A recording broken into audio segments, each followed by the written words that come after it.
How to observe Pesach. The basic rules. Pesach, Passover, is biblically 7.5 days. 7.5 days, meaning 7 days of observance with rituals and a half a day before of refraining from eating bread or any flour-based foods other than matzah. Rabbinically, there's an extra day, an 8th day, and these are such great rabbinical sages who were able to revive people from the dead.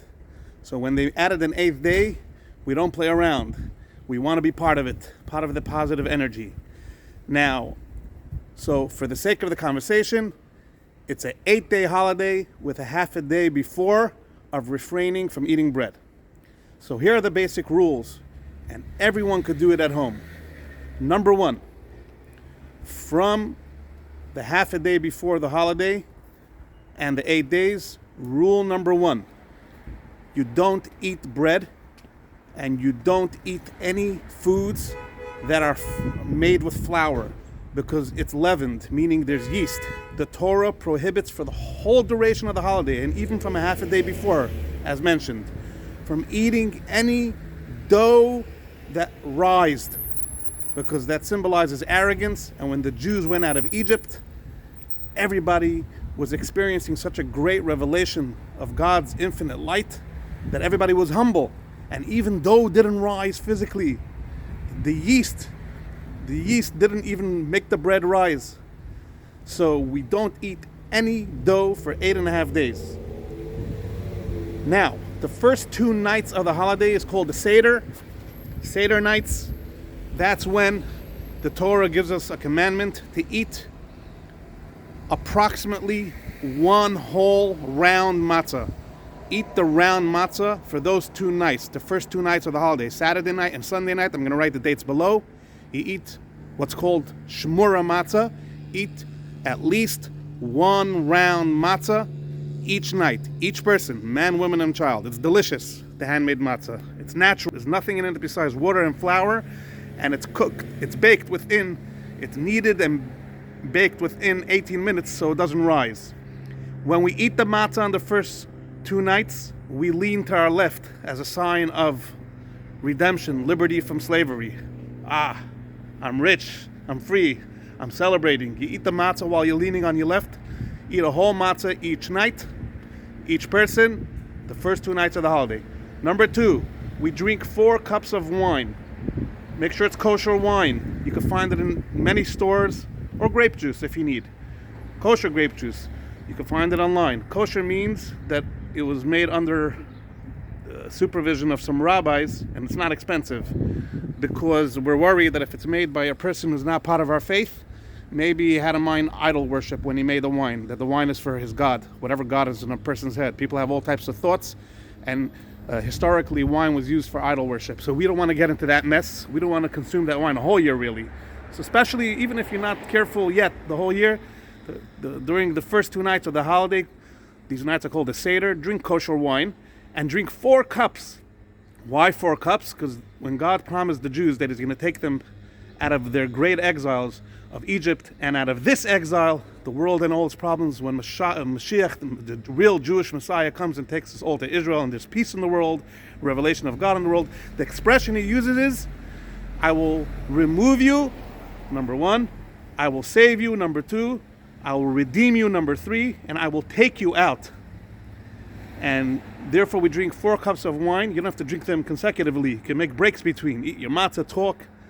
And we lean on our left again during these 4 cups of wine as a sign of freedom. So the first two nights of Pesach, called the Seder nights, each person should have a whole round matzah called shmura matzah, handmade matzah. If you need help with that, getting that, let me know. I'll point you in the right direction. And drink 4 cups of wine. And from the half a day before, from midday, like I said, till 8 days later, we don't touch any food made out of flour, any dough that has risen besides matzah. Another very important mitzvah in the Torah, you can't possess any flour-based foods either. Not only you can't consume it, you can't possess it. God doesn't want you to have in any of your properties, clean your car, your summer home, your apartment, your cabinets from any leavened food, bread made out of flour. So what do we do if you have a cabinet full of cereals? So the solution is close the cabinets, put a piece of tape on it, write no access for the holiday, or it's called Chametz, meaning non-kosher for Passover. You can write what you want and sell the items that are made out of flour to a non-Jew. It sounds scary, but basically if you go online, I'm going to write a link, Chabad.org, it's free. They have a deal with a non-Jewish friend of theirs for many years that they sell him, whoever's name was submitted, they sell him all your Chametz possessions, all your non-kosher for Passover items in your store, in your closet, and they sell it to him just for the duration of the holiday, and the sale is up contractually at the end of the holiday. As long as you don't touch it and you don't have access to that section, you close it up with a piece of Scotch tape, you're good. So make sure not to possess any chametz, as it's called. That means food made out of flour for the 8.5 days of Pesach. If you're going to be careful from not eating chametz and not possessing chametz, and you're going to eat the 2 whole matzahs of the first 2 nights on the first 2 nights of Passover, which the first matzah is called bread of healing. Bread of believing. It nourishes your belief in God. It brings out your Jewish soul. And the second night's matzah is called bread of healing. It heals you from ailments, emotional ailments, and physical ailments.